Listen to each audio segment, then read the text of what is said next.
El doctor Enrique Morales nos va a presentar normas éticas y derechos humanos relevantes para la confección de orientaciones mínimas en atención de personas detenidas o que alegan tratos crueles, inhumanos, degradantes o tortura en Chile. Así que les dejo al doctor Morales.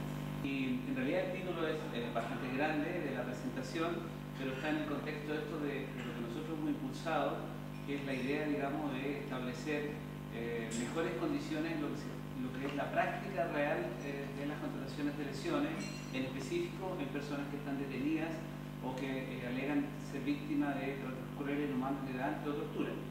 Y lo primero, como consideraciones generales, digamos, es que algunas definiciones en relación al tema de la ética, en realidad son muy introductorias. Digamos, la ética es el estudio de la moralidad, una reflexión sistemática, cuidadosa de las decisiones y comportamientos morales, sean pasados, presentes o futuros.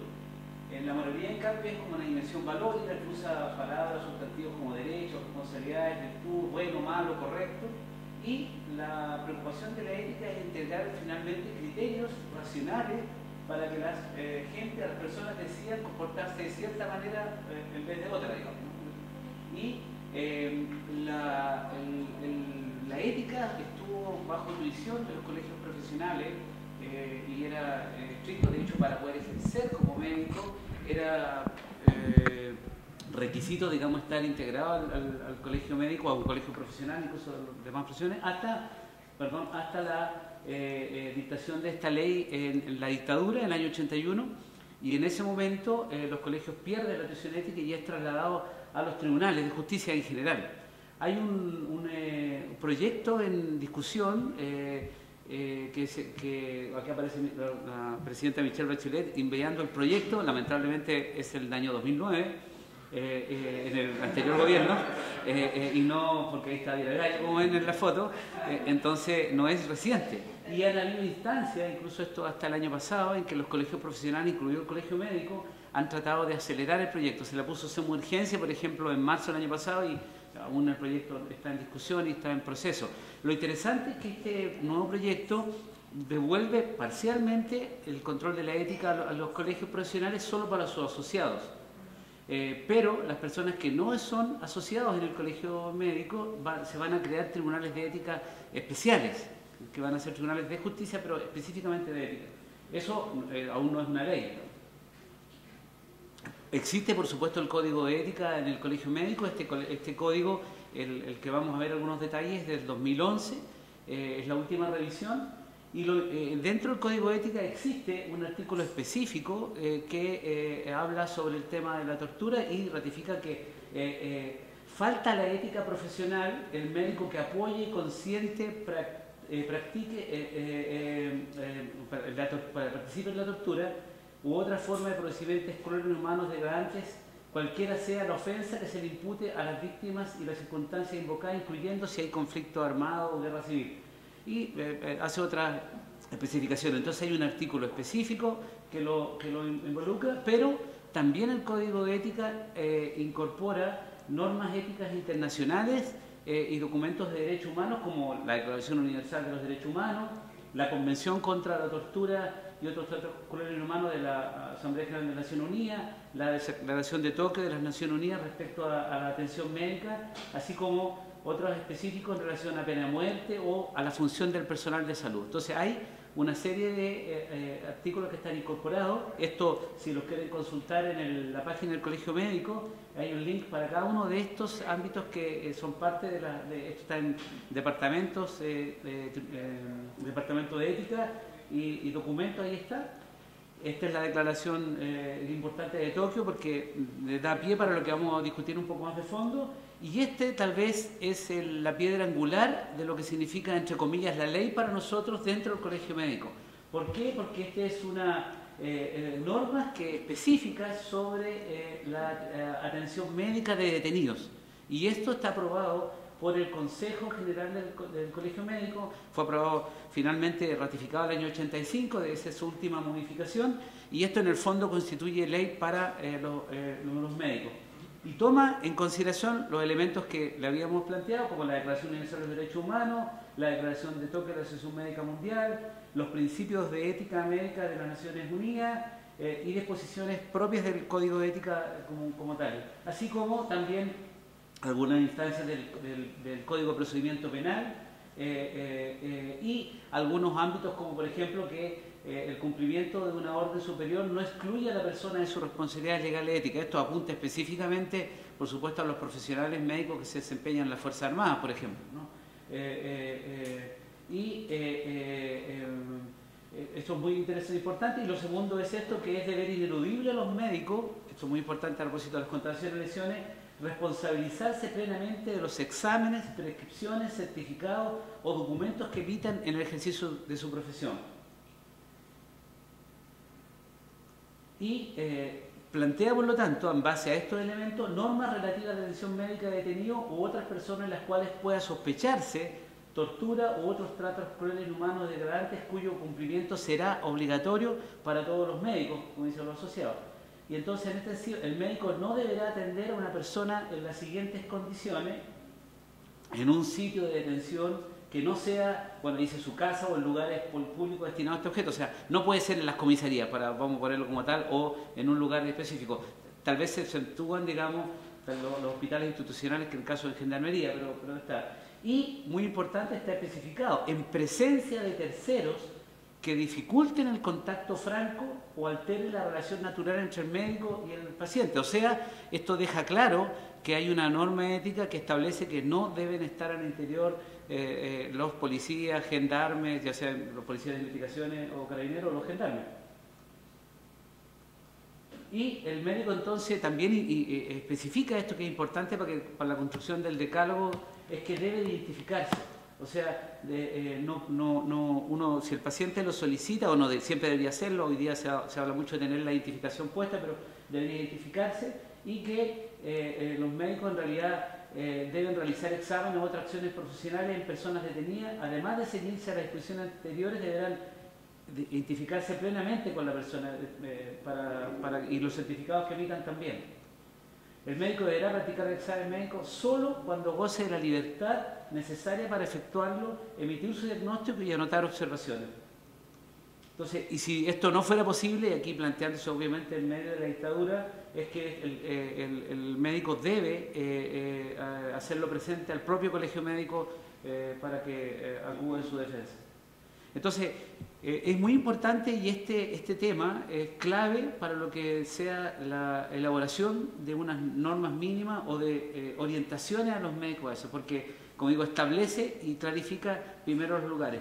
Hay otras consideraciones que hay que tener en cuenta desde el punto de vista más bien legal, que la condición de agente del Estado, que nos ayudó Luis en esto, porque en realidad se considera agente del Estado a las personas que en el ejercicio de sus funciones como funcionario público participen de manera directa o induzcan o lo permitan. Eso es importante, esto se refería al 150A, me decía que lo había mantenido.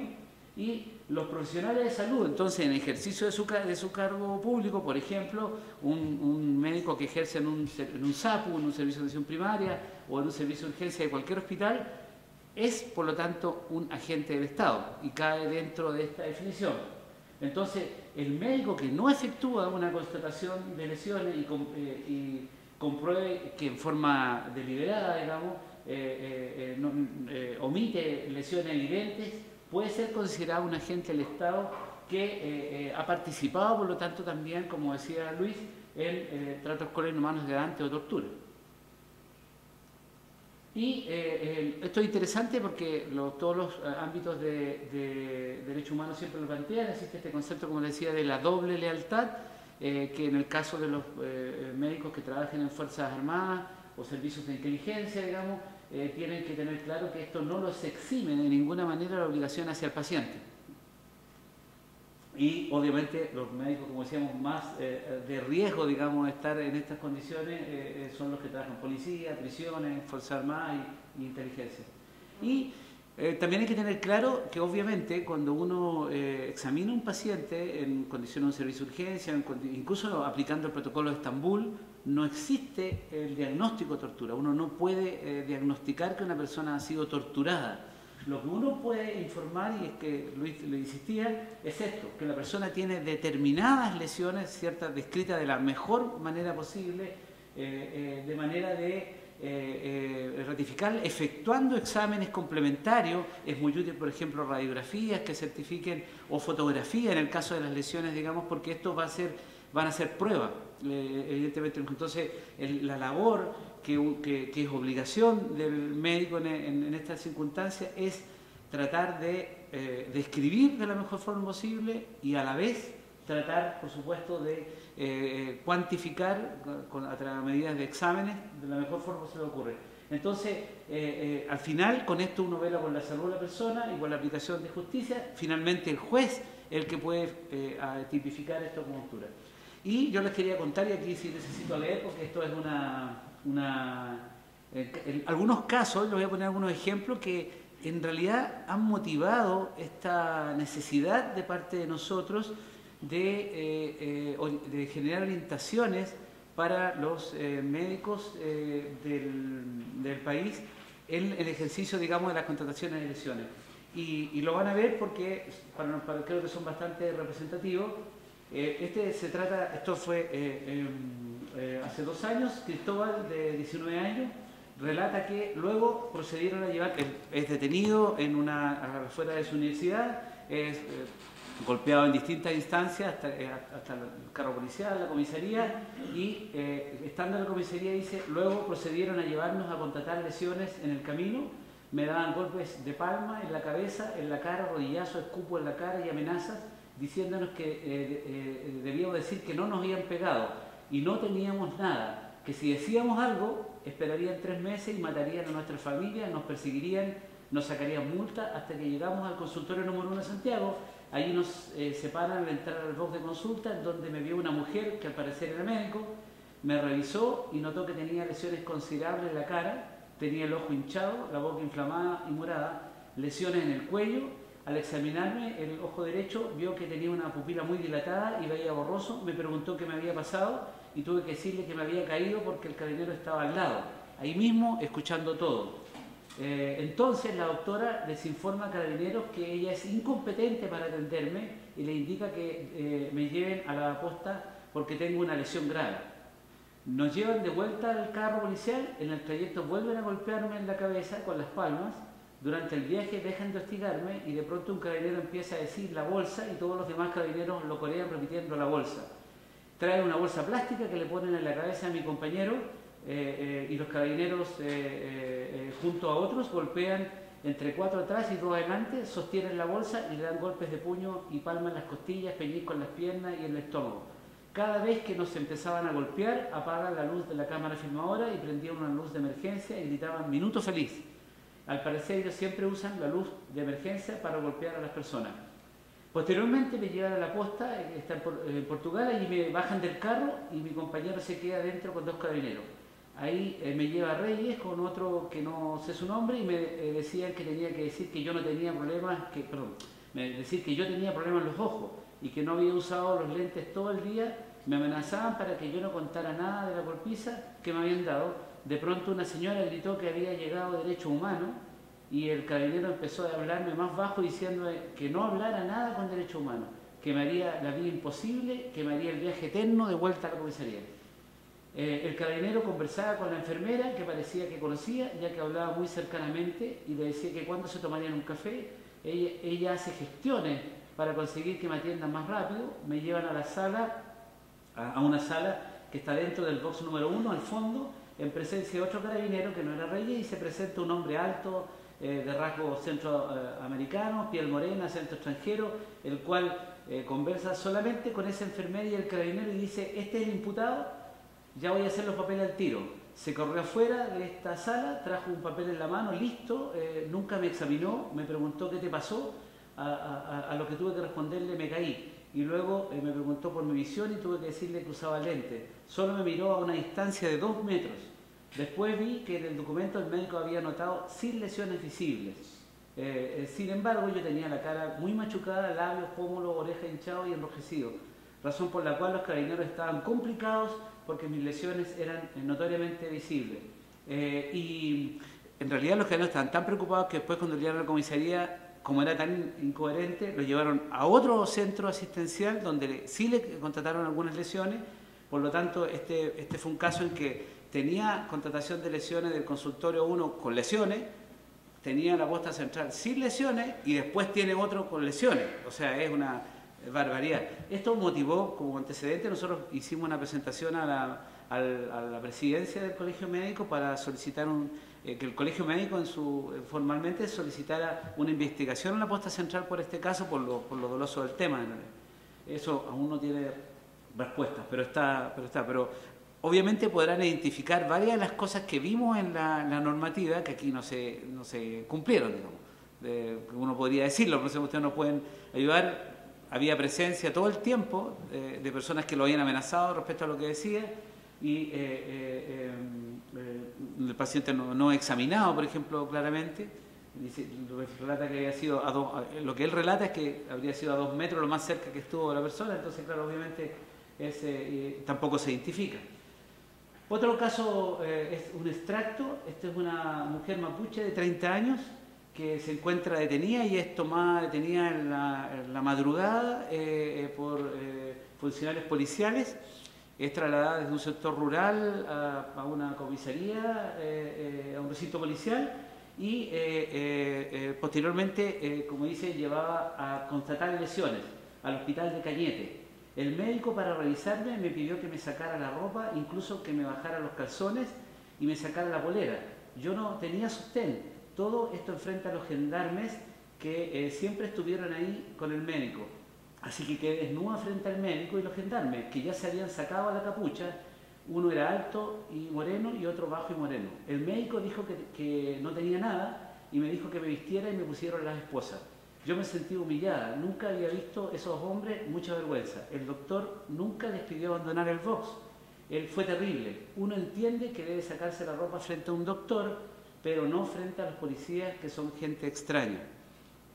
Este es obviamente un caso bastante claro. Cuando nosotros tomamos este relato, que es parte de un relato bastante más extenso, a mí me llamaron 2 cosas a la atención. Uno fue el momento en que ella se quebró más, siendo que habían pasado hechos más complejos, y también el que ella en un momento, esto no lo había denunciado ni siquiera frente a sus abogados defensores.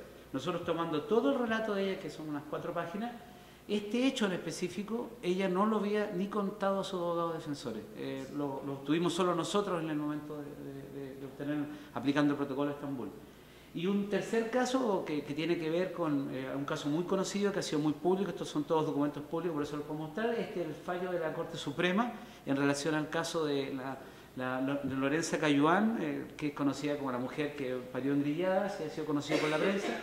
Entonces es muy interesante que la Corte Suprema dice que lo antes reseñado, hay una serie considerando, evidencia entonces que la amparada Cayuán Yebul fue mantenida con grilletes que ataban uno de sus pies a la camilla o cama de la ambulancia o hospital, según el caso, al menos desde las 18 horas hasta las 19 horas del día 13 de octubre, durante su traslado del Hospital de Arauco hasta el Hospital Regional de Concepción, y de las 22 horas del día 13 hasta al menos las 15 horas del día siguiente, desde que se repone esas medidas por gendarmería, luego de su observación en el Hospital Regional de Concepción, hasta que es trasladada al Hospital de la Mujer, en realidad la clínica del Sanatorio Alemán.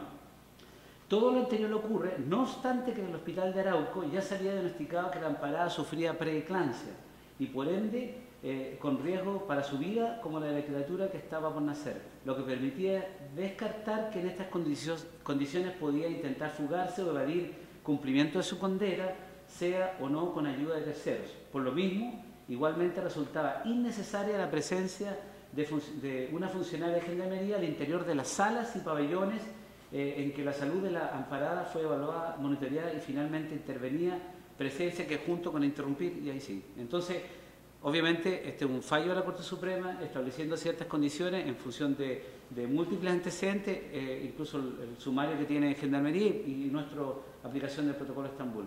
Entonces, estos son un poco los hechos que nos motivan a instar al Colegio Médico en su conjunto a discutir el tema y a generar normas mínimas y orientaciones mínimas en el marco de la ética, los derechos humanos, y por eso nosotros siempre le hemos llamado al famoso decálogo, que en realidad no sabemos si va a tener 10 o 8 o 15, pero le hemos siempre dicho decálogo, Entonces nuestra tarea finalmente, y eso es lo que queremos abrir la discusión con ustedes, es plantear ideas, porque esto está en esa fase, para elaborar una pauta con las condiciones mínimas para la atención de personas detenidas o que aleguen ser víctimas de tratos crueles, inhumanos, degradantes o tortura. Entonces yo me preguntaría, y esto a propósito de la práctica, son preguntas para ustedes, ¿dónde se deben efectuar las constataciones de lesiones? Lo digo a propósito de lo siguiente, en el año 2012-2013, con el auge de las movilizaciones estudiantiles, ¿qué se hizo? Se llevó a médicos que estaban cumpliendo funciones en servicios de urgencia a hacer constataciones de lesiones a las comisarías directamente, para no trasladar a los presos. El problema es que esto contraviene una norma ética del Colegio Médico, contraviene una serie de disposiciones, además, incluso del funcionamiento de los centros de atención de las personas que tienen que tener autorización sanitaria, etcétera. O sea, hay una serie de variables y, por lo tanto, no corresponde. Además, uno, al estar en una comisaría, para los detenidos, es parte del equipo, digamos, que lo está, entre comillas, deteniendo y apremiando, ¿no? Por lo tanto, hay asumirse parte de algo que evidentemente como profesionales de salud somos funcionarios del Estado, pero no somos evidentemente parte de esa dinámica. Y este es un elemento que hay que, yo creo, necesariamente incluir. Lo otro, obviamente, lo que hemos visto ya, que si al momento de hacer las constataciones de lesiones debe haber presencia de policía o gendarme en el box de la atención. Bueno, también si la persona puede estar esposada de manos o de pies, claro, hay que tener un elemento en consideración. ¿Qué sucede con la seguridad del personal? Digamos que es un tema que también hay que tener en la cabeza y tendríamos que también, por supuesto, incluir en este tema. Y lo otro que también es un poco complejo, es bastante extraño que finalmente la constatación de lesiones se la tengamos que entregar a los carabineros o a PDI o a Gendarmería, cuando realmente, y eso ocurre normalmente, que las personas nunca tienen acceso a eso, no tienen forma de acceder a ello, por lo tanto hay un tema ahí de confidencialidad y de conocimiento de lo que la persona incluso puede haber declarado. Y bueno, y también si hay consentimiento informado en el caso de que alguien, por ejemplo, se niega que la examinen, digamos, porque eso, hemos recibido un caso específico de una denuncia en torno a eso, pero bueno, pero debe estar la posibilidad de que la persona acceda. Entonces, estos son los elementos a considerar. La idea de nosotros es que en una lluvia de ideas nos planteemos, y esta es la presentación. Entonces, si quieren, no sé si Pablo tiene que sentar acá, o nos sentamos todos abajo, si quieren... Yo creo que abajo. Sí, bueno. Un segundo antes, un pequeño aporte un poquito jurídico. Bueno, eso respecto a que los colegios tuviesen, ¿cómo se llama esto? Tuviesen el control ético de la actitud de sus colegiados, si bien no es obligatorio que tengan ahora, es cierto, y si bien las reglas éticas de los colegios no son ley, los tribunales sí la aplican a través de lo que es la lex artis, ya que no hay otra reglamentación a la cual referirse, se aplica casi como ley el reglamento ético de los colegios. Así que por tener eso en consideración. Sí, claro, por eso existen todos estos elementos que ya están explicitados, que probablemente son desconocidos por uno cuando ejerce. Nadie a uno de estos se lo enseña en la universidad, en realidad, absolutamente para nada. Y tampoco en la práctica diaria, incluso del trabajo de servicio de urgencia, lo que hemos trabajado alguna vez, no hay ningún conocimiento respecto a estos temas, y por eso surgía esta inquietud de que ojalá, porque esta es la idea, nosotros pudiéramos pegar una especie de afiche que dijera 10, 15 normas, que dijera esto es lo que tenemos que hacer, y que fuera de conocimiento público también para las personas que se van a atender, que esto es lo que pueden también exigir, digamos, por ejemplo, que no esté el carabinero, que no esté el gendarme, que no haya presencia, y también que pueden, y por eso nos hemos informado, decir que sí o que no, porque hay personas que a veces no quieren, porque no creen en el sistema o por diversas razones, no quieren que se les constate lesiones. Cooperativo anticipo. Soy el presidente coordinadora de la Comisión de Derechos Humanos del Colegio Psico.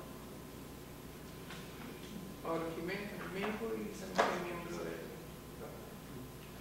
Rosalilla, administrador público, miembro del departamento. Bueno, entonces vamos a dejar libremente, digamos, que puedan opinar, o sea, lo que se planteó.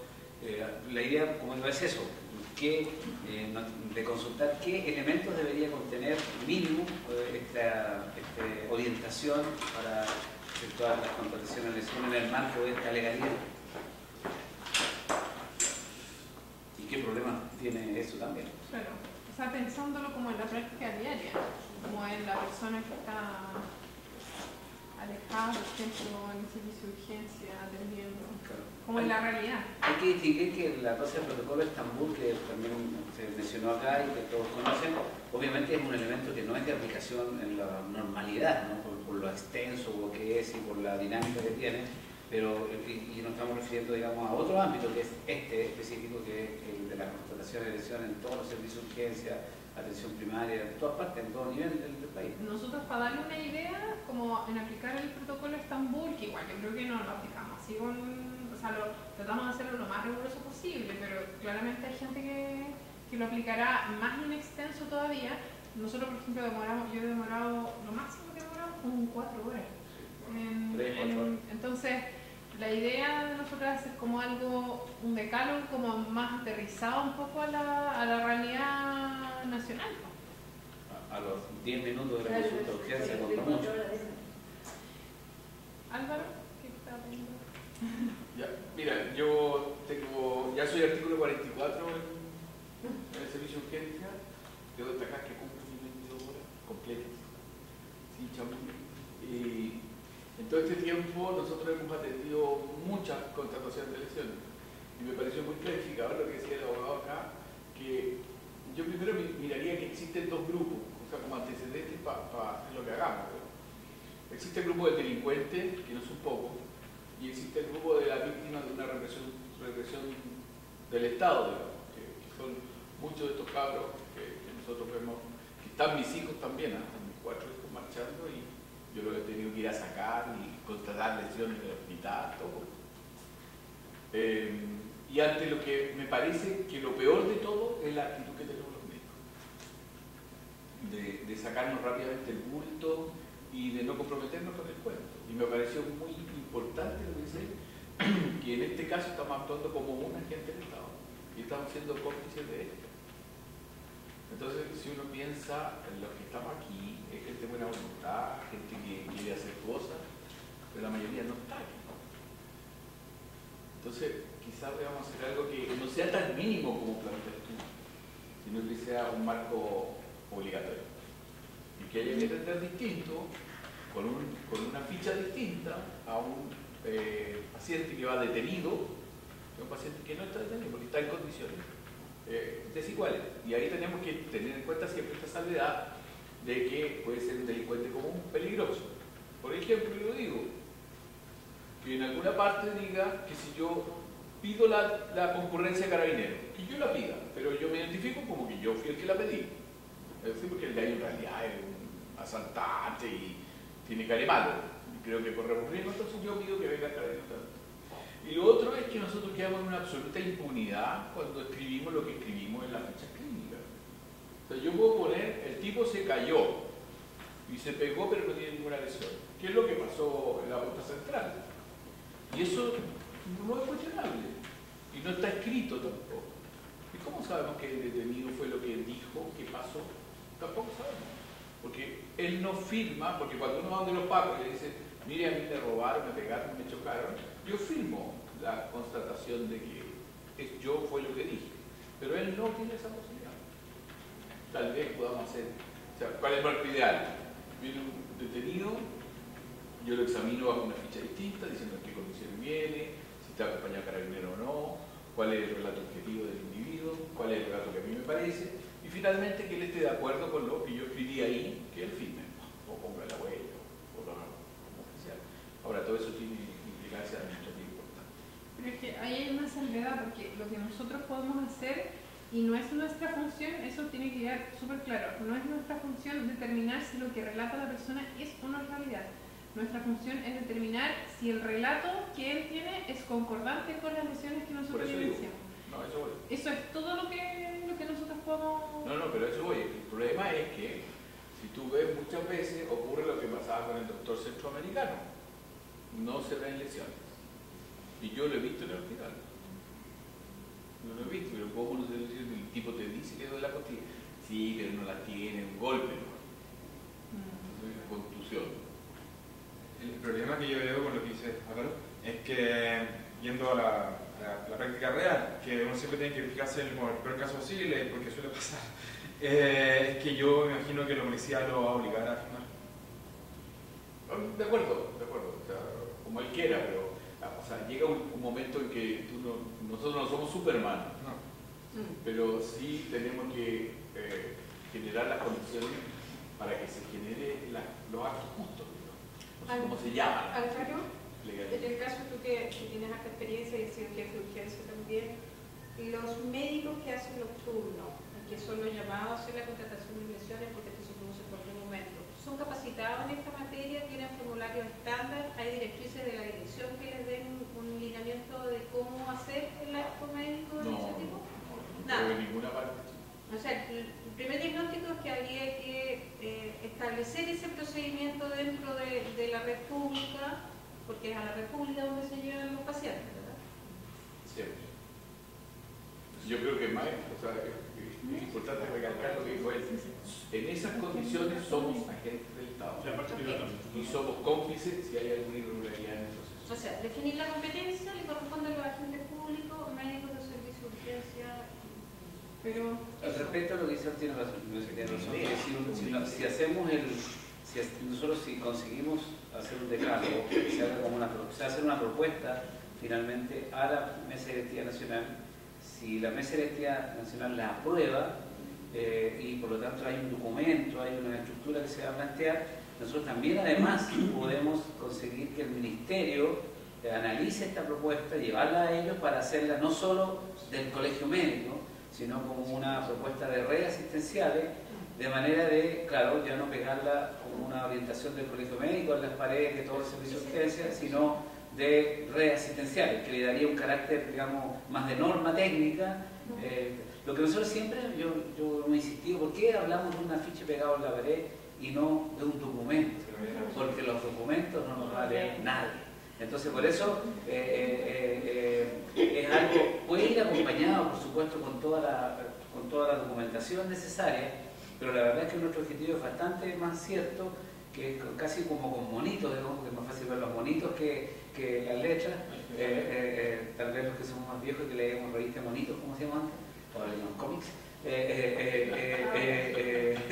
Eso es la verdad que esto esté pegado y que pueda ser visible, ¿no? Y que de alguna manera también puede ser exigido por las personas, que también es el principio final de cuando las cosas empiezan a funcionar también. Entonces es buena idea, o sea, llevarlo a redes asistenciales. Claro, me parece por lo que decía el abogado, que el papel, sí, a él le va a interesar el papel. Sí, lo que pasa es que son dos instancias. Una es la propuesta que les pueda surgir de acá, que debería ser lo más completa posible, de manera que el Ministerio lo validara finalmente, ¿no? La mesa directiva y el Ministerio lo validara. Pero desde el punto de vista jurídico, lo que va a ser obligatoriedad en el actuar del médico va a ser que el Ministerio saque una resolución o una circular interna y lo vuelva un procedimiento de aplicación obligatoria. Porque de lo contrario el médico puede decir, ¿sabe qué? Yo soy funcionario público, esto es una sugerencia. Sí.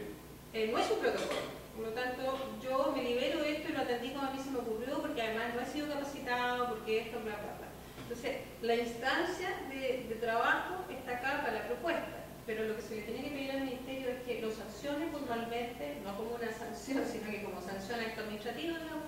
Y lo establezca como un procedimiento obligatorio para que tenga efecto jurídico, porque si no, no va a tener efecto jurídico y en general las personas no tendemos a hacer aquello que no tiene una sanción. Y es más importante porque si no, si solo se aplica por la buena voluntad del médico, ya van a saber quizás cuál es el médico jodido que hace esto y lo van a hallar con otro médico, la policía. Claro, además sabemos que hay médicos que tienen mejor disposición a hacer bien el trabajo y otros que no quieren hacer el trabajo o sencillamente lo hacen mal. ¿Se hace? Se hace porque hay lo mismo que contaba, que lo pasean de un lugar a otro, lo llevan a otra parte donde se iba a hacer, porque eso se tiende a hacer en general. Porque además de esa manera se manejan las redes personales y los contactos, que es lo que parece relatar el paciente. El Paco llamó a la enfermera. De hecho, claro. ese caso que tú planteaste del consultorio 1, hay como, se habla como que en ese lugar es bueno llevar al... Sí. Se dice. Se sabe. Sí. Carabineros tiene, Eso es lo que yo escuchaba. Carabineros tiene sitios de derivación. Pero no son obligatorios porque los Ellos cuentan eligen. son que lo llevan a cualquier parte. No, Dice más son cercano. obligatorios. ¿Quién lo ha escuchado ya? ¿Más cercano? No, están destinados por área. Nosotros, por ejemplo, el traumatológico está en San Martín 771. La tercera comisaría está en Agustinas con San Martín y tiene que llevar a la posta central, Sí. que está a 25 cuadras, nosotros estamos a 3, 4. Ellos tienen su jurisdicción, la prefectura central tiene que ir a la central.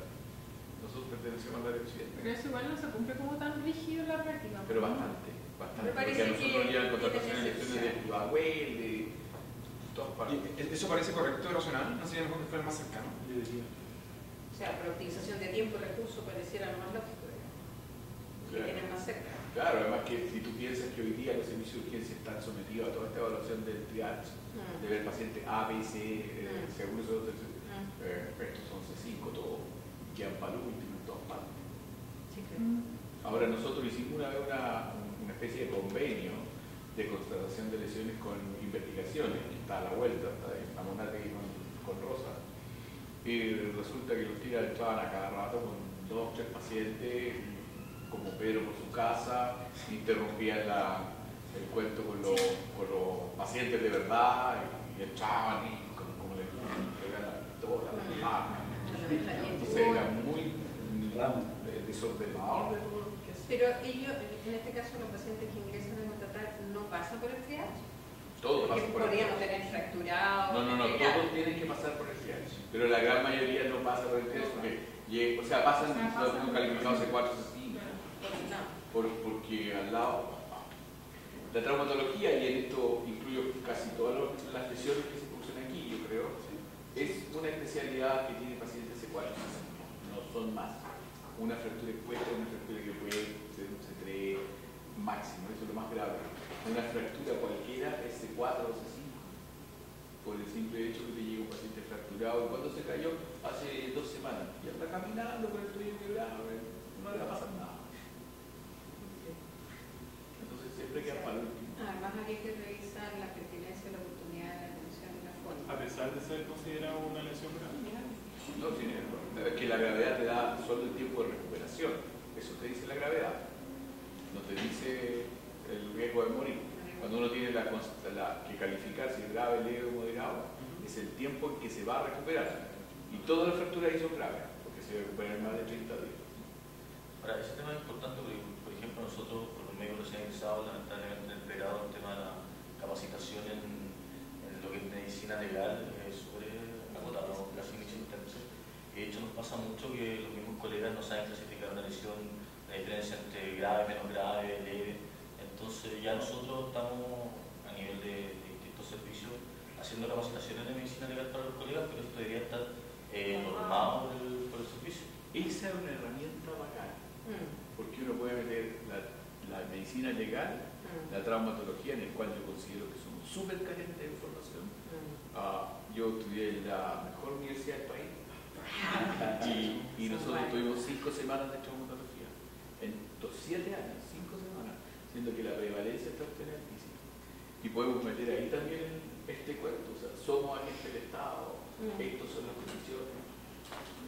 Y son los riesgos que se corren porque como está catalogado las penas, en la práctica tal vez este tema el colegio médico lo va a tomar a full cuando sea el primer médico que sea condenado por un caso como este. Y de hecho hay un juicio en este momento en que con la ley antigua hay médicos incorporados, que sería la primera vez, digamos, después del 90, digamos, que podría ocurrir esto. Entonces, eso va a llamar mucho la atención y por eso es necesario tener una respuesta técnica, si al final es eso esta idea, ¿no? Sí, o sea, yo creo que eso tiene que ir sí o sí declarado con un compromiso del Estado si se llega a materializar el reglamento del colegio médico para capacitar a los colegas. Y lo otro en el decálogo, yo creo que sería bien importante asegurar, por ejemplo, que decían que una copia tiene que ser para el afectado, que no es que el paciente no tiene que estar esposado, sino que tiene que haber un principio de confidencialidad que puede ser acompañado de un guardia, de un profesor, sin que el médico cree que el paciente puede amenazar la seguridad de los funcionarios, pero que sea una excepción y no sea la regla, es lo que pasa. cosas tan simples que en realidad muchas veces que el médico tiene que examinar al paciente, y porque esté esposado no significa que es un peligro y no se puede acercar al paciente. En el tema de las medidas de coerción, las reglas Mandela establecen que estas deberían evitarse al máximo posible, o sea, dejar el tema del esposamiento o la fijación de la persona solo para cuando esto representa una posibilidad de fuga o una agresión a terceros que cause daño o a sus pares presos o a personas que lo están atendiendo.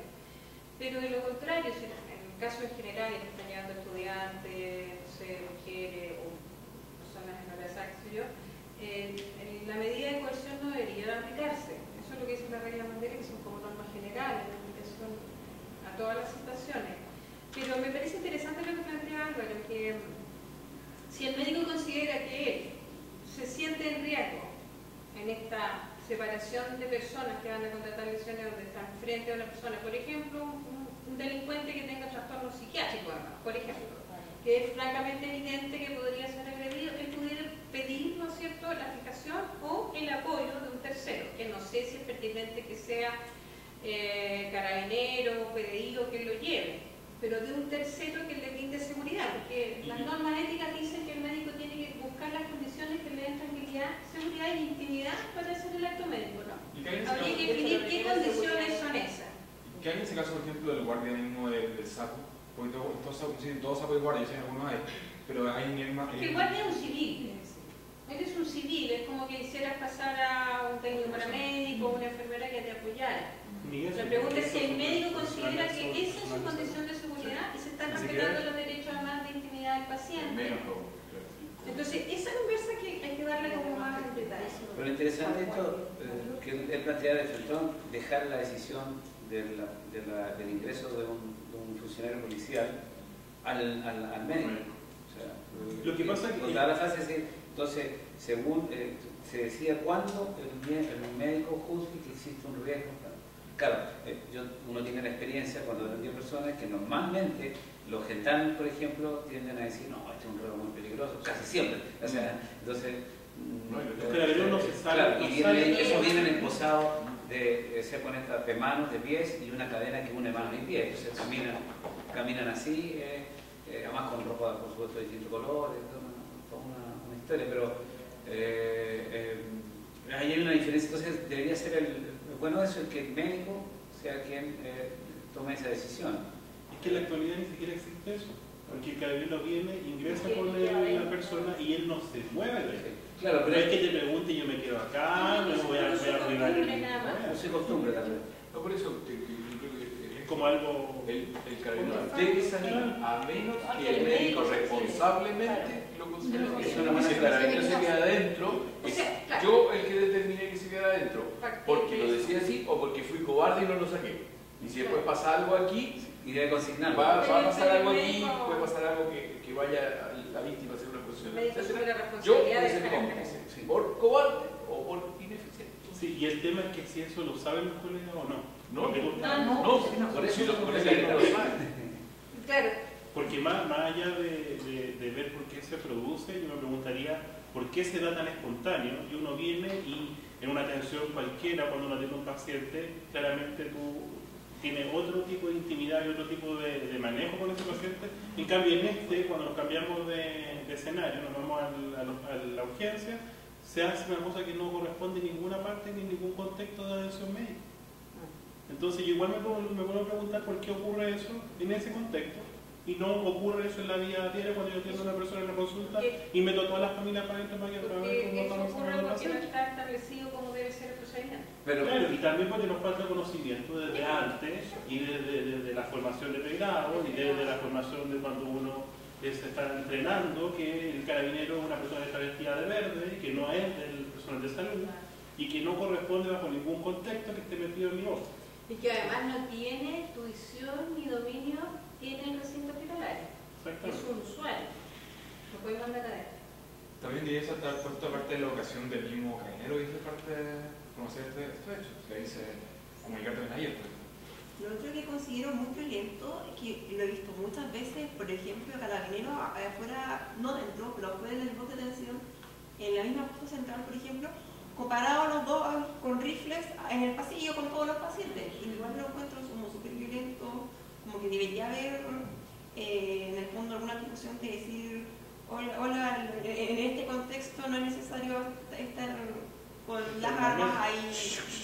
Yo creo que todavía estamos en un estado muy violento. Sí, y eso viene desde el Estado. Si ustedes cachan, nos quitaron la cuarta parte de la Plaza de la Constitución. Eso no es lo que quedó Bachelet en su primer gobierno. Puso estos cáteres que hay, estas fallas papales, y están estacionadas ahí. Sí, no, y no pueden cruzar. Y hay horas que los pacos no te dejan pasar por ahí y solo pueden estacionarse vehículos de carabineros. Entonces, un estado policial que todavía está muy presente. ¿Y sabes cómo se llama la plaza que está hacia la Alameda de la Moneda? La que está bien La del agua. Se llama Plaza de la Libertad.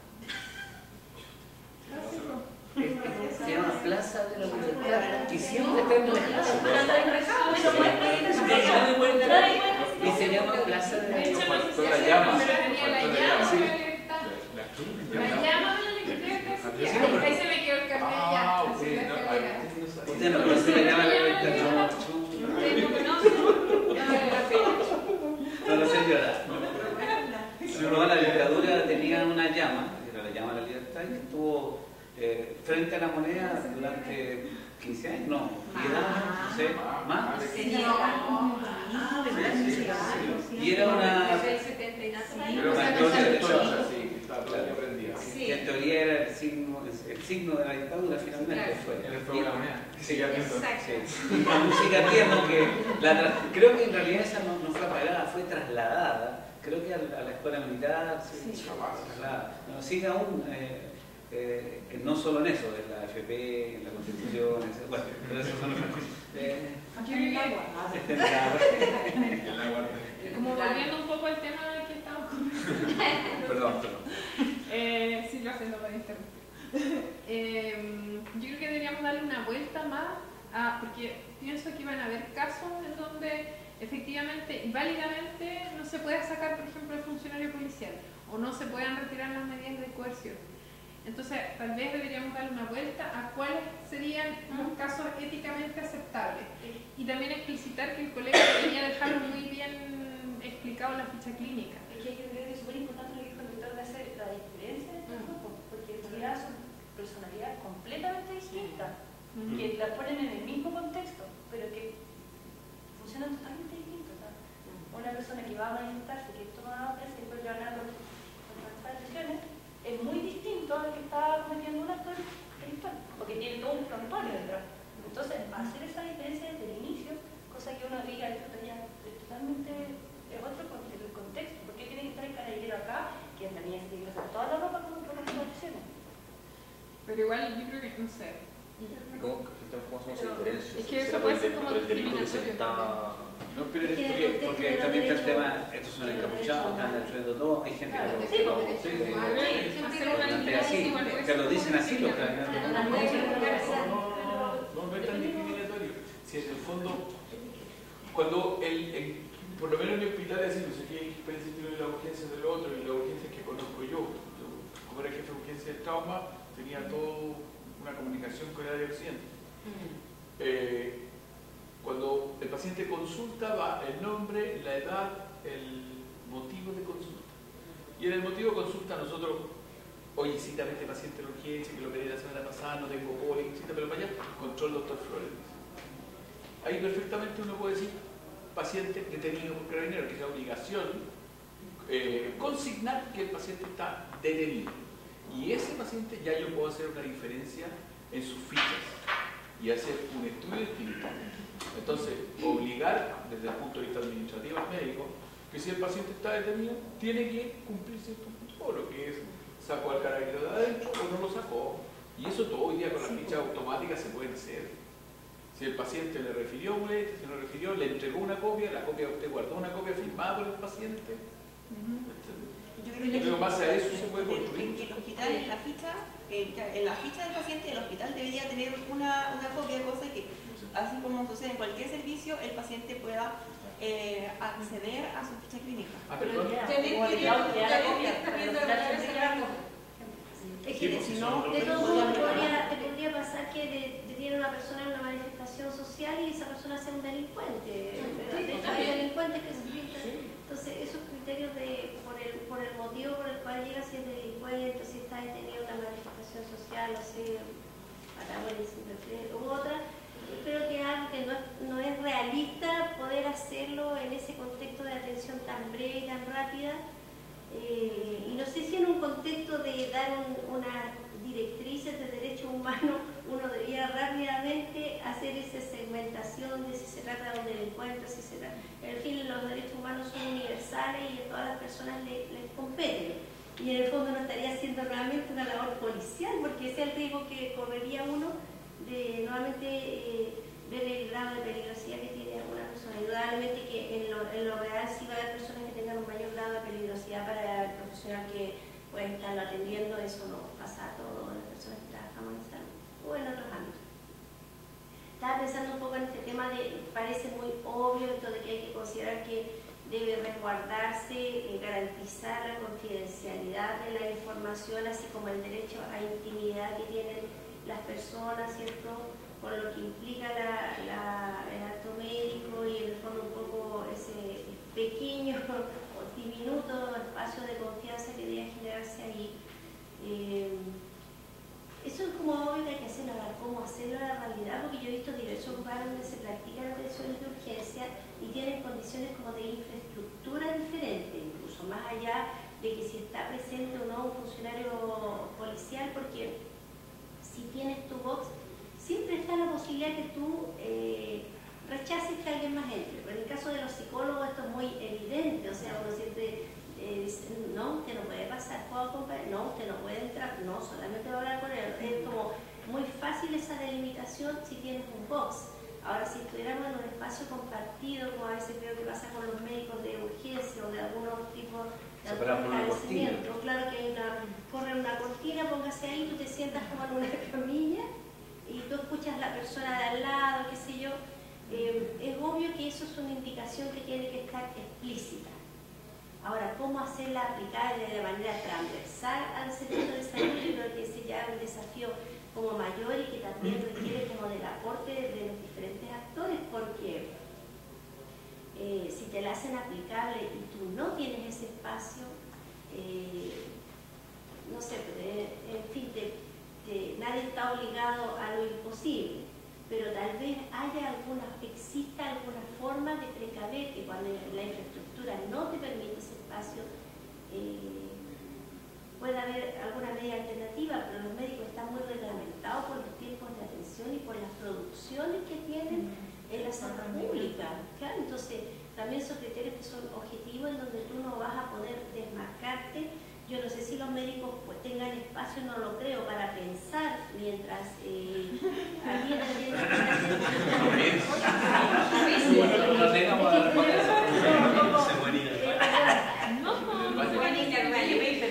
Claro, entonces, o sea, porque no te permite las condiciones tan draconianas de trabajo que tienes en urgencias hasta en los consultorios, son 10 minutos, la persona se sienta, deja el asiento caliente, viene el otro, no hay un espacio en que tú digas, esta persona puede estar siendo... Entonces,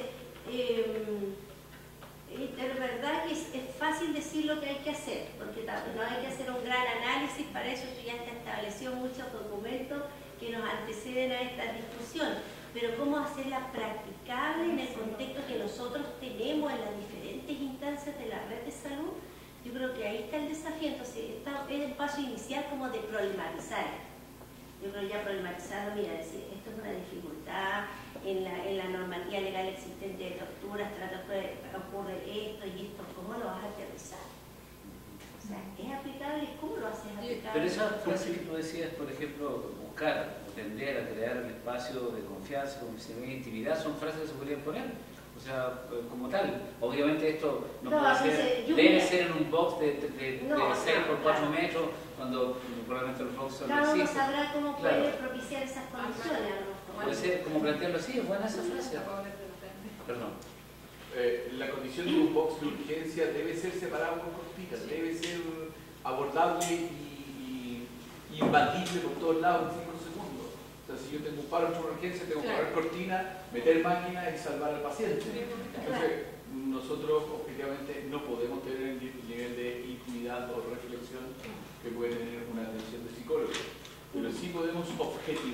estamos haciendo. Porque los mismos 3 minutos o 5 minutos que atendemos a un paciente porque se torció el tobillo, se quebró la rodilla, etc., nosotros podemos objetivar y dejar claro qué fue lo que pasa, qué es lo que pasa. Yo no puedo decir que el paciente fue trasladado en el carro durante 48 horas. No, paciente traído por carabinero que refiere, eso es muy importante, que refiere porque es lo que puede. Claro, sí, claro. Examinarlo, no hay obligación de examinarlo. Hay obligación de examinarlo. Porque hay casos. Es que cuando el paciente dice, Pero por eso, todos tienen que compartir acciones. por Aquí eso, lo toman detenido y te llevan obligatoriamente a contratar lesiones. Pero no se necesario acá. sí, porque cuando uno declara no tengo lesiones, no se examina. Y ahí es donde uno le cae ahora la teja de que, claro, me dice no tengo lesiones porque el Paco lo asusta. Entonces yo tengo que objetivar. Si el paciente declara no tener lesiones, yo te tiro por ahí, no lo examino. O al revés, deberías revisarlo y decir no es concordante. Sí, pero ¿me entiendes? Yo voy a que cuando yo sea negligente, yo lo pongo. No lo examino. Exacto. Yo decido porque si no tengo que decir que no tiene todas estas cosas. Quizás voy a establecer como protocolo que si viene traído por carabinero se tiene que contratar lesiones. Aunque la persona diga que no tenga lesiones. ¿Cuál debería pedir la palabra? Y se puede llegar a documentos, como dices tú, Debe ser sí o sí. que vengan que no sean más complejos, sino que te obliguen a realizar ciertas cosas. Lo que pasa es que yo pienso en la confidencialidad. Eso es lo primero que, como que partiendo de la confidencialidad es mi palabra que quiero decir. Porque en realidad, esto de que yo le entrego un papel al caballero, que es el carabinero, una contratación de lesiones que le estoy haciendo a un paciente, que no tiene nada que ver con este carabinero, porque así es el proceso. No le entrega el papelito al carabinero. ¿Sí? No, perdón, no es así. Nosotros se lo entregamos al paciente y si el Paco quiere, viene, pregunta, puede revisar, puede hacer todo lo que quiere. Pero no le entregamos en el hospital. No tienes derecho. Lo que pasa es que yo he hecho contrataciones en el hospital y he hecho también, incluso ¿cómo se llama? Para el Ministerio del Interior, para un programa que era de alcoholismo en la vía pública, con carabineros. He hecho esas dos tipos de contrataciones, para el Ministerio del Interior y en esos dos aspectos, en estas dos situaciones, las que yo conozco han sido la entrega y lo que yo he visto se le han entregado las contrataciones a carabineros, porque de la misma forma como ellos ingresan, es de la misma forma como te piden el papel. Pero eso es una mala praxis. Eso está mal. Eso es lo primero. Eso no tiene que ver con la legislación, sino que es una mala praxis que se ha hecho durante años, o no es lo que está establecido. Es que lo que pasa es que los detenidos, El uso. Tenemos la palabra. ¿Quién tenía la palabra? Lo que pasa es que los detenidos no tienen papeles, ni andan con papeles en las manos ni nada. Entonces lo veo como que no tienen mucha lógica que yo les dé un papel a un caballero que no lo tienen, incluso esposado, no sé cómo se hace. Pero yo quiero agregar una sola cosa. ¿Por qué el médico tiene que confiar a ciencia cierta que la persona que va a examinar es quien le dice carabinero? El médico debería pedir la cédula de identidad de la persona y certificarlo. Y ver quién es la persona. Ok, eso es. Pero no sé. Me gustaría que me explicaran cómo tú le entregas un papel a una persona que está esposada. Yo lo he visto. Por eso me parece ya que debería quedarse en el hospital. Así me lo han entregado, esposado. Sí. Sigo con la confidencialidad, porque en ese momento, cuando yo le entrego este documento al carabinero que no tiene nada que ver con este paciente, yo creo que ya rompí toda la confidencialidad posible y que existe en el ámbito médico. O sea, está roto el exactamente. Entonces, en ese contexto, yo creo que ese papel ni siquiera debería existir. No debería haber un físico que yo le entregue, toma ahí su papel y eso. Esto será electrónico, será de alguna forma, pero ¿por qué el carabinero tendría que saber que el paciente me dijo que le habían golpeado, que le habían hecho esto, que le habían hecho lo otro, y yo encima se lo entrego con un papel para que lo vea? No sale. Me voy a dar. Se le podría entregar un papel que se hizo a la contratación de lesiones. Exacto. Esperen un poquito, pero repetemos las palabras. Voy a plantear dos preguntas. Entonces, ¿la contratación de lesiones es pertinente? ¿Es una urgencia o podría hacerse en un tiempo distinto y una instancia distinta para garantizar la viabilidad?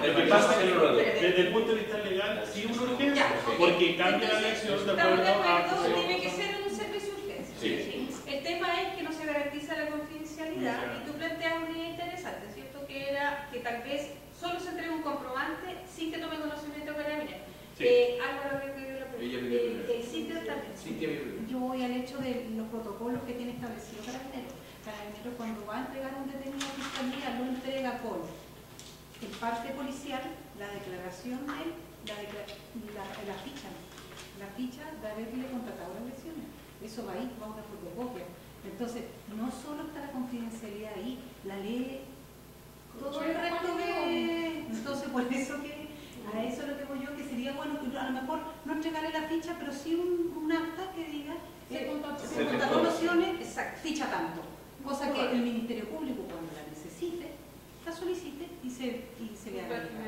Y respecto a lo que tú decías, eso ya está, yo creo que están dados esos protocolos, lo que pasa es que no se sabe, los médicos los desconocen, que ustedes pueden sacar a los carabineros, es como cuando tú vas a un lugar y que el guardia de seguridad te dice, muéstrame su cartera, usted no tiene el derecho a mostrar, y la gente hace y le abre la cartera como nada y te revisan y ellos no tienen nada, no tienen derecho a revisarte, solo un carabinero te puede revisar la cartera. Y no en cualquier situación. Y no en cualquier situación, entonces uno está lleno de malas praxis.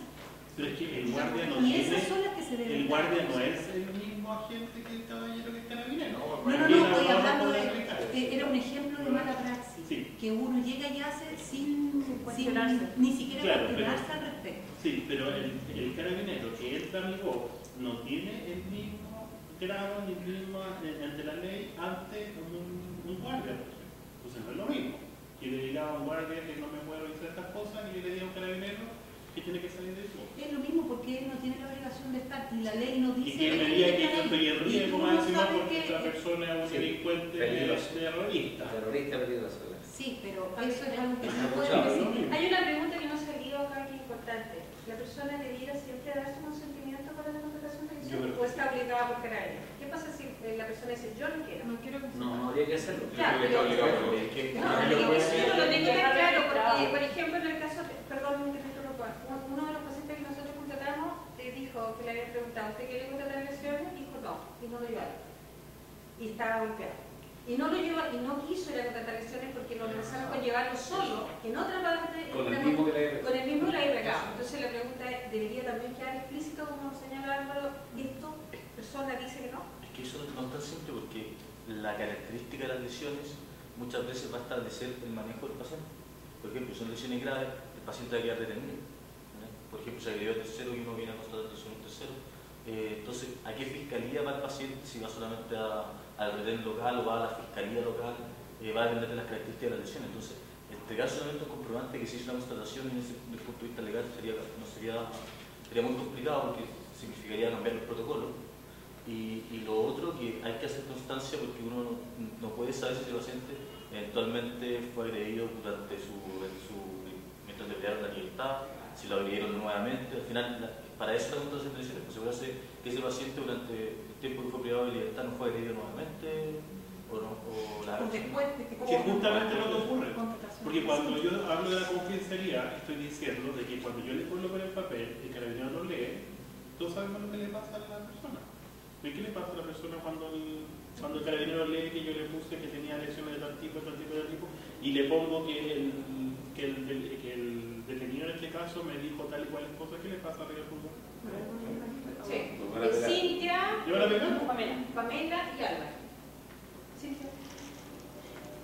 Yo creo que debiéramos como, está bien pensar en grandes ideas, pero debiéramos pensar en las pequeñas ideas y en lo que ya está, lo que la ley ya tiene dado por sentado.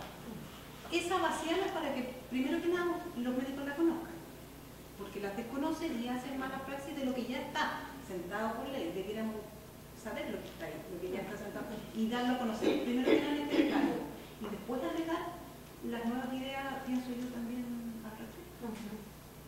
Con respecto a las copias, debería quedar. Una copia siempre queda para el hospital y es que es el original. La otra copia se le entrega en algunos casos a carabineros, en otros casos que yo creo que debería ser paciente. Se podría hacer como en el caso de las licencias, por ejemplo, donde uno pone solamente los antecedentes personales que sean visibles y todo lo que es el resto, cubrirlo y que lo abra la persona que corresponde, la persona pertinente, y no que está el manejo de todo el mundo. Porque pasa eso, que es verdad. Llega el presidente, oye, no sé qué, mira nuestra historia y todos ponen a él, pero a lo mejor la copia que se le entrega, tanto al carabinero como al paciente, que esté sellado.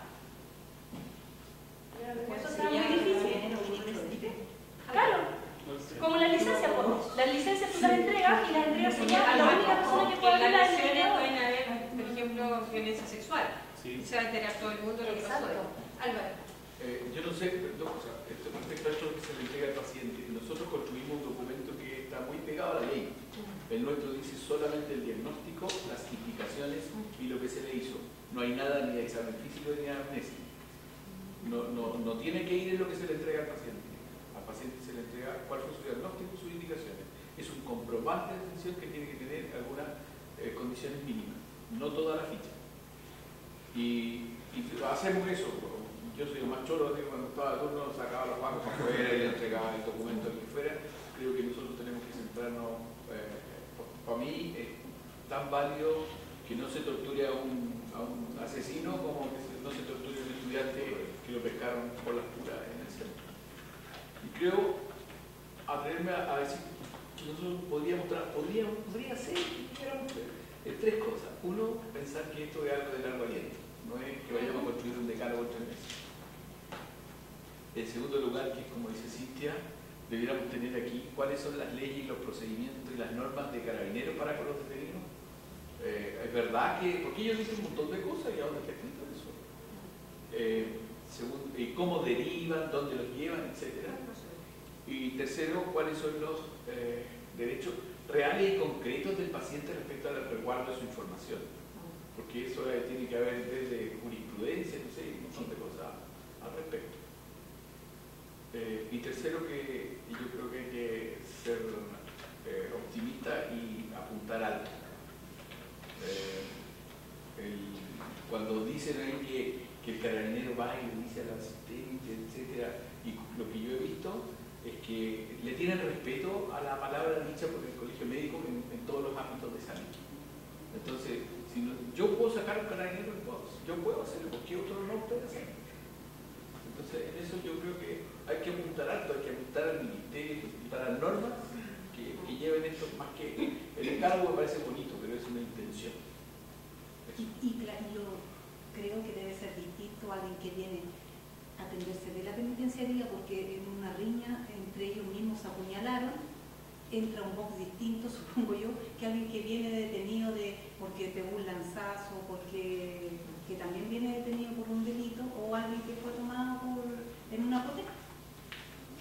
Sí, bueno, una cosa antes de dar la palabra a Waldo. Yo creo que también hay que revisar cuál es el formato, el documento de contratación de lesiones que se está usando en la República. ¿Por qué? Porque debiera ser, como nos señalaba Luis, un documento bastante autosuficiente para la identificación de los delitos y poder determinar la gravedad, si es un trato cruel, degradante, inhumano o es uno grave, gravísimo, ¿no es cierto?, y es tortura. Si el documento de la contratación no da indicios de eso, entonces no serviría para el objetivo que es constatar las lesiones. Entonces, por lo tanto, yo creo que hay una invitación a revisar qué formato se está usando y tal vez sugerir, proponer, y para trabajar en equipo, por supuesto, con gente de redes, qué se debería usar. No digo que tal vez una cosa larga, porque estamos hablando de un breve tiempo, pero en ese breve tiempo poner los elementos esenciales que el médico tiene que registrar. Yo creo que eso es uno de los temas que es para pegar. Sí, con respecto al mismo lo que tú estás diciendo, porque yo no tenía idea que se hacía cada servicio hacía su propio formato. El formato de entrega. Sí, y yo lo que yo he trabajado solo con uno que hizo el servicio médico legal, yo creo que hice el Ministerio del Interior, pero como con formato único con duplicado. No tenía idea que se usaba y creo que debería usarse igual para todos. Uno para todos. Porque no puede, es como que tú me hicieras licencia médica, yo voy a hacer una licencia médica que distinta, voy a hacer una licencia médica como se preocupa. Sí.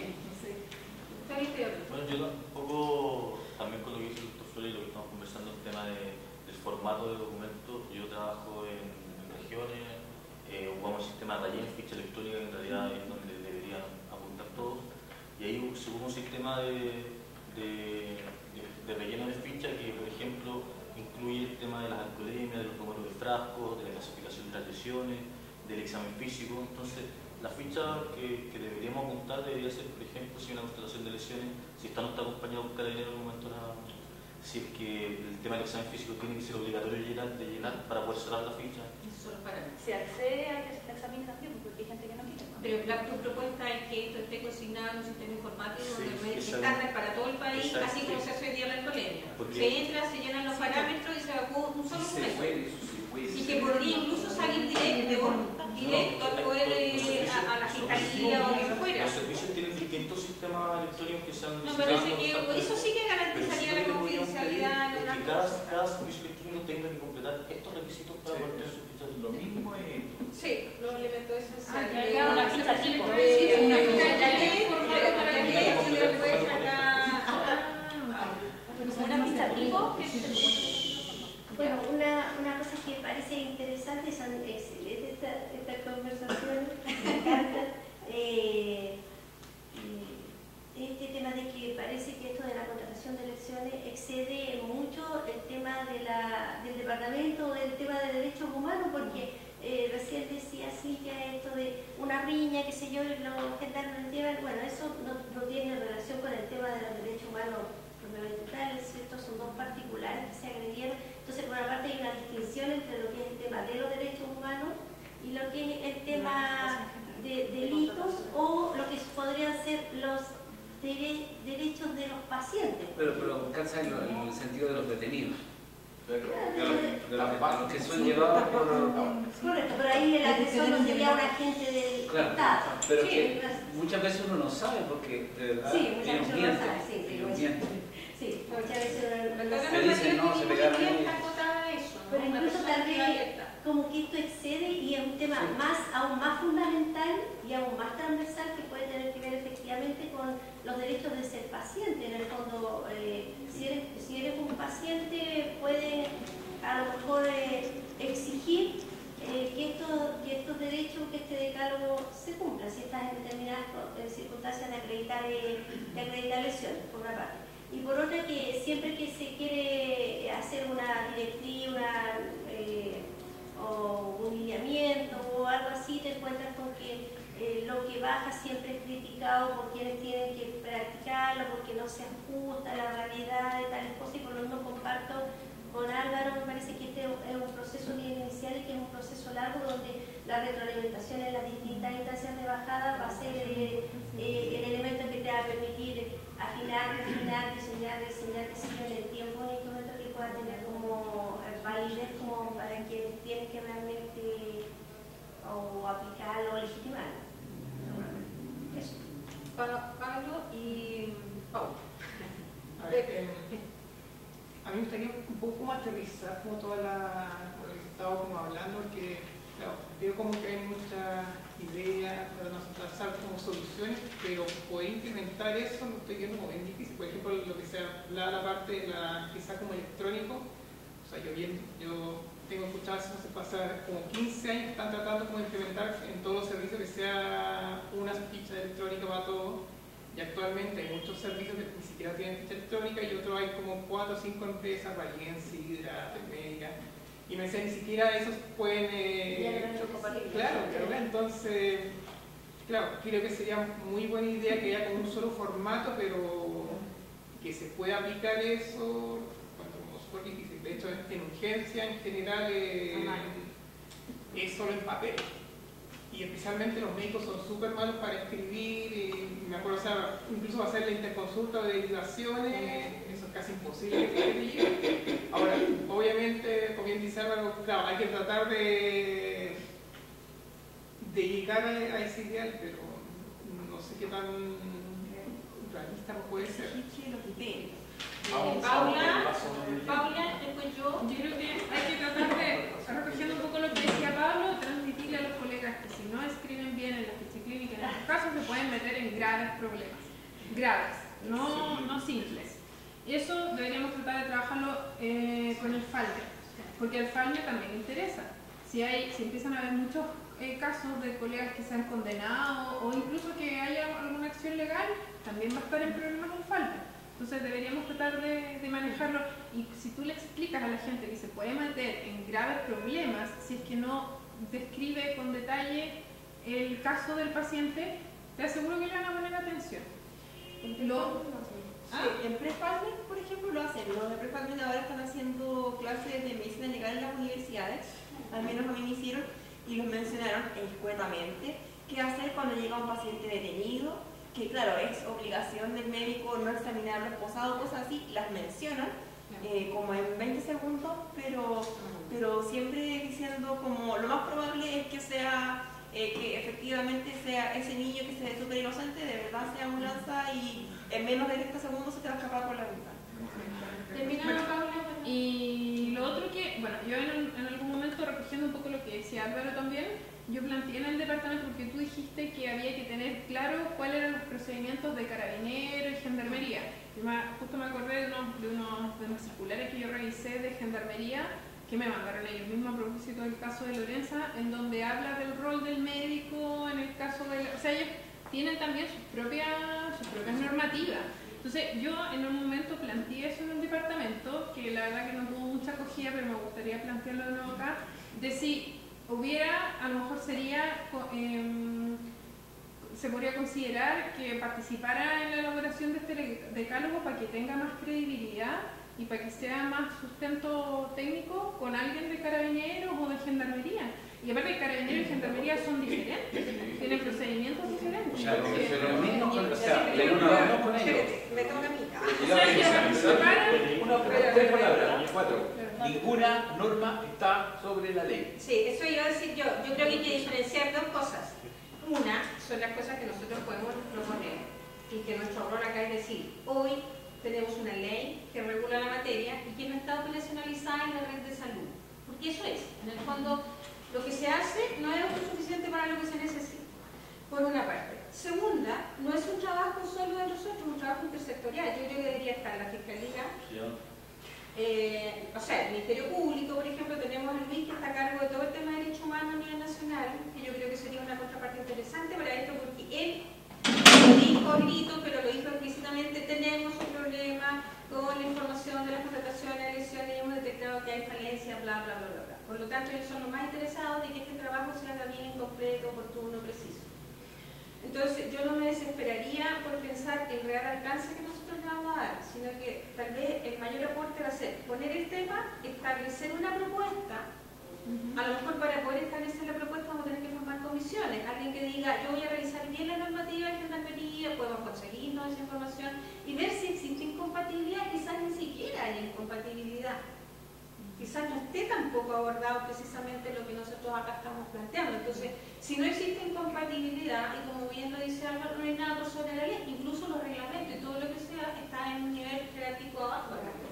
Por lo tanto, se hace aplicado. Pero complementando un poco eso, yo creo que sería igual mejor traer a conversar a los distintos entes involucrados, porque hacer las nuevas normas, los nuevos reglamentos en conjunto, yo creo que va a ser mucho menos abrupto el integrar esta nueva ley a los gendarmes, a la policía, carabineros, etc. Por la buena.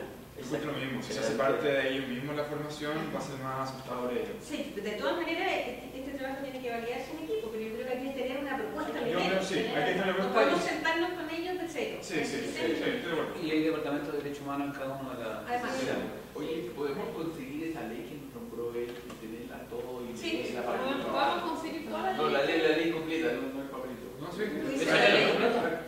es pequeña. De tortura es completa. Lo que pasa es que No, pero el manejo de los... yo te... todo lo que tenga que ver, O sea, yo... un carpacio... Mira, Álvaro, hay una base de link en el link del departamento donde están todas las normativas. Yo igual tengo unas separadas que son las que tiene el INDH, que tiene, por ejemplo, tienen estándares internacionales, que es así un libro que está en PDF. Y ahí te va, no sé, mezclando por distintas áreas toda la normativa internacional de derechos humanos, para presos, para huelguistas de hambre, bla, bla, bla. Entonces tú ahí puedes irte nutriendo y integrando el conocimiento, porque como bien lo dijo él, muchos se han pronunciado en distintos tiempos y en distintas convenciones y abordan la materia desde distintas perspectivas, entonces se van integrando. Sí, porque yo veo que, como un poco de lo que dijo acá para resumir las cosas, yo veo que hay como tres grandes problemáticas. La primera es el desconocimiento que tenemos en general, ya sea desde pregrado, con el tema de pasar un internado que es optativo, un curso que dura 45 minutos la clase y que dentro de un contexto de una unidad. Entonces, partir por ese, tratar de exigir que como funcionarios públicos se los nivele en eso. Segundo, con lo que, un poco diciendo lo que decía el doctor, la información está, existen las leyes, están los protocolos, pero nosotros no los conocemos. Entonces, a lo mejor difundir todos esos protocolos, difundir todas esas leyes, porque si ahora, con este cambio de la ley que se hizo en noviembre del año pasado, la repercusión que va a tener en nosotros como médicos que nos desempeñamos en el servicio público va a ser mayor y que va a ser más grave, lo que va a llamar la atención, lo que hay que hacer es difundir. Tal vez no poner la ley completa, porque no la van a leer completa, pero sí las cosas importantes. Oye, ¿sabías que si tú no haces bien una contratación de elecciones te puedes tener estas consecuencias? Cosa que la gente se interese, captar la atención de la gente y que se informe. Yo creo que hay una instancia que tiene recursos y que el Estado debería usarla y nosotros podríamos pedirlo formalmente, y es que usen el 5% que tienen del presupuesto asignado todos los órganos públicos de capacitación, que capaciten a sus funcionarios, porque no es lo mismo difundir que capacitar. O sea, si yo soy capacitado por la institución, yo tengo pleno conocimiento de mi funcionario. Si cuando entro a trabajar en el proceso de inducción, a mí me entrega un documento que dice, una carterita que dice, usted es funcionario público, usted puede ser objeto de estos son los deberes y derechos, como el estatuto administrativo, pero que esta parte se agregue en los procesos de inducción a través de todo el país. Que eso no hay nada que hacer, o sea, eso ya es una cosa que llegar y bajarla, porque existe el área de redes, tiene recursos humanos a nivel nacional y pública también, por lo tanto eso se podría bajar en la línea. Y el último punto es cuando hablábamos de la ficha tipo que yo creo que lo que se refería a Felipe es que yo también apunto que debería ser universal para todos, pero también entiendo que por temas no se puede, hasta por lo menos hasta la fecha que no se va a poder por un mínimo plazo. Pero sí se puede crear una fecha tipo que sea aplicable para Rayel, para SIDA, para Tracker y para la ficha escrita. La idea es que contenga la misma información, que la información sea transversal. Yo creo que eso sí se puede hacer. Tal vez no en el mismo sistema operativo, pero sí que cuando uno habla de constatación de lesiones, que lo que aparezca en Rayel sea lo mismo que aparezca en SIDA, que sea lo mismo que aparezca en la ficha escrita. O sea, porque que para ganarse la licitación tenga que tener esos elementos. En el fondo es crear lo que dice, prototipo. no el dónde lo dice. Exacto, y que se aplique en todo el lado, que exista en el fondo que uno ficha tipo y que uno lo aplique en donde esté conveniente. Que la empresa para ganarse la licitación tenga que tener ese formato de ficha. Exacto. Y también va a tener que existir en papel porque en el lugar la allá de urgencia la se usa China no van a tener cómo hacer. El renca.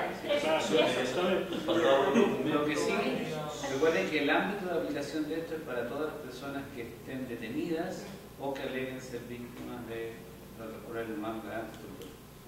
Ahí, por ejemplo, nos tocaríamos al lado privado. Ahí tendría que haber una ficha que se difunda para los servicios privados. Es que hay que ir por ámbito. Yo creo que en este momento acotémonos, porque si no... Exacto.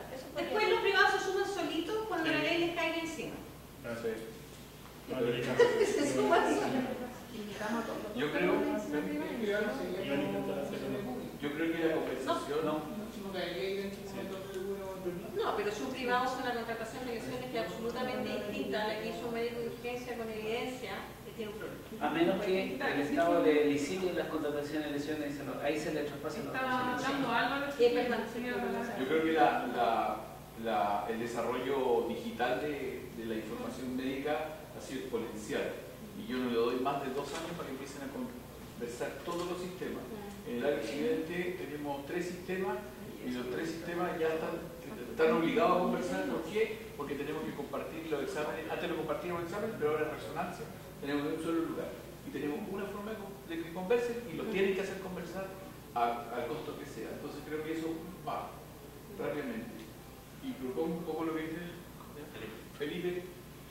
Borrémosle de la perspectiva de derechos humanos y tomemos lo que dice Rosita y ordenemos un curso de constatación de lesiones en atención médica que sea obligatorio para capacitación de todos los médicos que trabajan en la urgencia, así como trabajan en ATLS, porque se nos viene la ley. Yo creo que eso es una de las cosas que uno más usa en esta cuestión para obligar a los colegas. Se nos viene la ley encima, pues nos van a acusar a nosotros. Por eso tenemos que hacer las cosas muy ordenadas. Y aunque yo no esté de acuerdo, tengo que poner lo que está ahí. Yo siempre me acuerdo una vez Enrique me llamó y me dijo, oye, vos sé que hay un cabro que le pegaron, ya mándamelo al hospital. Yo no estaba en ese momento en la urgencia y llamo al jefe de uno, le explico, mira, va a venir Juan González, ¿no? Véanlo detenidamente y preocúpense de resolverlo. Me llamaron del Comité de Derechos Humanos. Perfecto. Y después Enrique me llamó, oye, lo pescó un becado. ¿Y por qué andaba metido en eso? Seguramente. Y andaba tirando piedra. Entonces, la actitud de nuestros doctores no está en esto. No puedes trabajar en ese terreno. Claro, no. Pero si nosotros lo asustamos, después yo llamo al becado y le digo, mira, me volvieron a llamar, me llamó el presidente, el doctor Álvaro. Casi lo fue a buscar para algo. Por eso yo creo que hay que aliarnos con el PALMED. Entonces yo creo que el PALMED tiene un interés intrínseco, que es no pasar el día defendiendo médicos. Sí. Eso tiene un pacto todos los abogados económica para el PALMED. Y pagando compensaciones. Absolutamente, perdiendo demanda, porque además se van a perder. No, porque Las van a siempre perder. dicen que un buen acuerdo es mejor que un Mala mal juicio. Entonces tendréis que pagar muchas indemnizaciones. Sí, ahora yo creo que PALMED, de verdad, yo no sé si ellos tienen la expertise para formar en este tema, porque ya sabemos que los abogados son muy pocos los que están formados en No, pero podemos tener la ayuda de ellos técnica, práctica y claro, con lo que dice Álvaro, poner el alerta, oye, preocúpense de esto. Oye, si tres instancias que ordenen este curso. Esta comisión, alguien de FALC y alguien de medicina legal. Y entre los tres podemos ordenar si es un módulo de 8 o 10 sesiones. Tú lo ordenas, Yo creo que hay que irse con ella por el lado. Sí. Entonces, interesante la conversación. bueno, A propósito de eso mismo, ¿hay alguna propuesta en términos de cómo seguir una consulta o cómo hacer más participativo esto en el sentido real, práctico? Podemos a lo mejor elaborar un documento que lo colguemos en una plataforma que se pueda hacer del colegio médico, digamos, para consultarlo abiertamente. Si hay más gente que quiera opinar al respecto. podríamos hacer algo incluso Como una consulta. disciplinar. Se hizo alguna vez la consulta del aborto. ¿Cuáles son nuestras conclusiones hoy en día? Ya. Ahora de Miren, yo anoté algunas cosas ¿Qué vamos a concluir? Ya, de acuerdo. Pero hay algunas. Algunas notas que podríamos compartirlas después. Sí, que no es fácil, es un resumen. Se puede pedir también que lo conversen como en tabla de los regionales de cada colegio médico, cada regional, plantearlo. Exigirle un informe del. Claro, que se pronuncien respecto al tema. Sí, lo que pasa es que para que se pronuncie respecto al tema tienen que tener el mismo nivel de información que tuvimos hoy día nosotros. Con un abogado que transparente bien cuál es la ley, el alcance de la ley, que es vinculante, porque de lo contrario lo que va a pasar es que todo el mundo va a estar trabajando en desnivel, con la información que tienen, que debe ser básica. Pero entonces plantear que se ponga en tabla para que se informen y generen alguna... Sí. Ahora, hay una situación que se dio en el Consejo Nacional, allá en el sur, en que se votó que se tenía que capacitar al colegio médico en el tema de derechos humanos, porque todos los jefes de departamento y todos los directivos y los presidentes regionales manifestaron que no estaban formados en el tema, por lo tanto, cuando hay casos de repercusión pública, nadie sabía bien cómo reaccionar, si era pertinente o no era pertinente, si se había hecho lo correcto o no se había hecho lo correcto, qué sé yo. Entonces, ya existe un diagnóstico desde la Mesa Nacional de que hay que capacitar. Sí, yo creo que igual falta más lo que decía Álvaro, de alarmarlo. Porque, por ejemplo, nosotros ahí les podrá decir a Tami que llamó personalmente a todas las personas, incluso hubo gente que le respondió mal. Así como, o sea, como no tengo tiempo, o no te voy a dar el número de las demás personas del departamento, o no lo voy a incluir. Pero yo creo que es esta cosa de la metodología, porque estamos trabajando en este momento una metodología de cómo hacemos que esto tenga una forma. Lo que deberíamos trabajar hoy día, tenemos los correos, que todos nos mandáramos, que mandaran, por ejemplo, al correo del departamento, cuál es nuestro propio resumen de lo que aquí se conversó. Después nosotros en el departamento lo podemos consolidar y lo mandamos y lo compartimos. De todas las opiniones que se recibieron, este es el consolidado. Que todos hemos ido anotando, algunos le habéis a otros en el papel. Con ese consolidado, después vemos qué estrategia hacemos para que se ponga en práctica. Porque, por ejemplo, una estrategia es meter miedo y decir, ¿sabe qué? Esto se viene, la ley se viene. Otra estrategia es decir, ¿sabe qué? Vamos a planificar jornadas de capacitación en esta instancia, y después una de participación en esta instancia, La estrategia la tenemos que ver después, pero por lo menos ahora tenemos que tener una especie de consenso en lo que trabajamos acá y en lo que cada uno expresamos. Pero creo que es un poco dilatador. ¿Tú crees que va a costar mucho? Yo creo que tenemos un consenso de algunos temas aquí. Tenemos un consenso de que no estamos bien informados. ¿Estamos de acuerdo? Tenemos un consenso que tenemos que trabajar con otras instancias. Lo tenemos.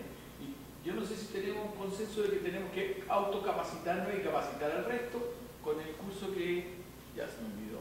Felipe. Tengo una memoria muy bien. Es la primera vez que están. Creo lo que dice Felipe. O sea, en definitiva yo creo que esos 3 puntos podemos ya ir atacándolos, que haga un resumen, que lo compartamos y que tengamos tarea para la próxima vez. ¿Por qué? Y se podría hacer que los mismos médicos que están aquí, comentarles, tendrán colegas, amigos, médicos, y replicar esto. Oye, fuimos a esto, hablamos de esto, ¿tú conoces la ley? No, no sé qué, porque igual se publicó esta asamblea, se publicó en el colegio médico y no es posible que la mayoría sea solo del departamento de... Es que ¿sabes qué? ¿Quién ve la página del colegio médico? Lo que pasa es que están en un momento, el colegio médico está en un momento que yo creo que está buscando un cierto tema, que son las elecciones. Por lo tanto, también eso representa una oportunidad de emplazar a los dirigentes, a los que van en los meses, y decirles cuál es su postura frente a la nueva ley de tortura, qué rol les compete al colegio médico. O sea, nosotros como agrupación tenemos asamblea nacional y capitular que podemos bajar el consolidado hasta lunes, que es un tema que se viene. Entonces, en esa instancia nosotros como... Cámara. Sí, tratando como de materializar un poco las ideas con las que más estábamos de acuerdo, rescaté 6 ideas que yo creo que eran las que estaban más consensuadas. Uno es que la conservación tiene que hacerse en privacidad. 2, que es confidencial. 3, que es una obligación examinar al paciente. Explícitamente, explicitar que tiene que examinarse. 4, que hay que explicitar que la constatación, en el fondo, lo que se escribe, lo que uno dice, en el fondo sea del paciente, no de la persona que lo llevó. 4, que no hay que hacer juicios de opinión, ni prejuiciar, ni juiciar de ningún tipo durante la constatación. Y la última idea es que siempre va primero a resguardar la seguridad del personal. Claro. Con el material que tenemos que consolidar algo bien importante, digamos, bien interesante. Sí, podría llegar a un último punto, que era que no podía estar como esposado como en libre. Yo creo que el consolidador es bien importante que se trate de aterrizar un poco de las modificaciones de la ley a cómo esto influye en la constatación de la ley. Porque a veces el nexo puede quedar un poco amplio. Parece que nuestro tema es constatación de lesiones. Sí. ¿Sí? Y nueva ley de en personas detenidas. Constatación de lesiones en personas detenidas. Eso es. Sí, eso es. Constatación de lesiones es que habitualmente... Aunque alegan... O personas que alegan tortura, tratos crueles, porque no necesariamente están detenidas. No, ni después. Es que en tema de derechos humanos se suele identificar grupos que son como sensibles, como que están más expuestos a la violación de derechos humanos, y entre ellos están la gente que está detenida, están más expuestos que los derechos humanos. Sí, No me interesa. es re importante acotarlo, porque de verdad podemos tener muchas situaciones de contestación de lesiones. Por lo contamos a todos. Sí. Siguiendo la línea Natalie, hay otras cosas que se dijeron también así como ideas globales, esto de difundir, esta idea de crear de que el decálogo dijera que hay que crear un espacio específico para esto en lugares de acuerdo a cada realidad, bueno, sin medidas de coerción, a menos que el médico juzgue necesario, sin policía, a menos que especificado como tal, incluir al FARMET en este ámbito, posteriormente que se tenga La propuesta es gestionarlo con redes asistenciales eso. Yo voy a leer las cosas que yo capturé, porque veo que cada uno aquí tiene su propia forma de mirar los problemas. Afortunadamente. Pero eso es bueno. Eso es bueno. Mira lo que noté yo. Y todos tenemos los Mira lo que yo noté. Aspectos formales. Los documentos, ¿no es cierto? Formato, procedimiento. Aspectos de seguridad. Aspectos de registro. Cualquiera sea el mecanismo, papel, sistema informático. Aspectos de procedimiento. Procedimiento de la red de salud, procedimiento de carabineros, procedimiento de la condiciones de privacidad y confidencialidad. Protocolos que estén en uso, la necesidad de entregar un comprobante reservado, digamos,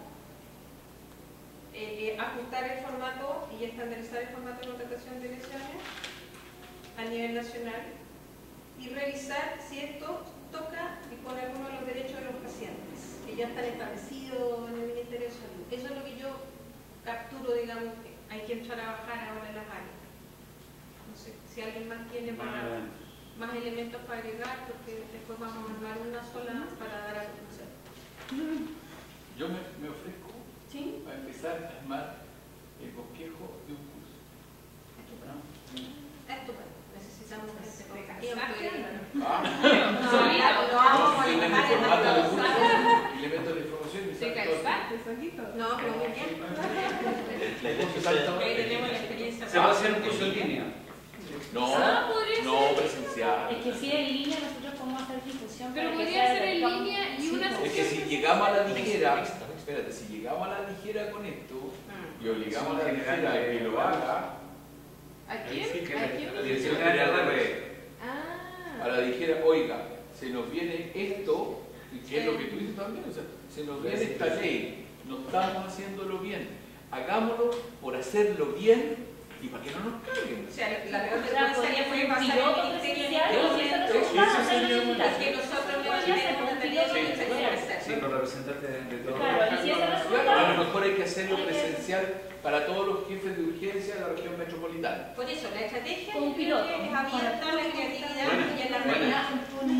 La realidad, Muy buena idea. tú hablas de las redes sociales, yo creo que es una excelente herramienta, presencial e insustituible, el hecho de conversar con las personas, verse las caras, conocerse y compartir la experiencia.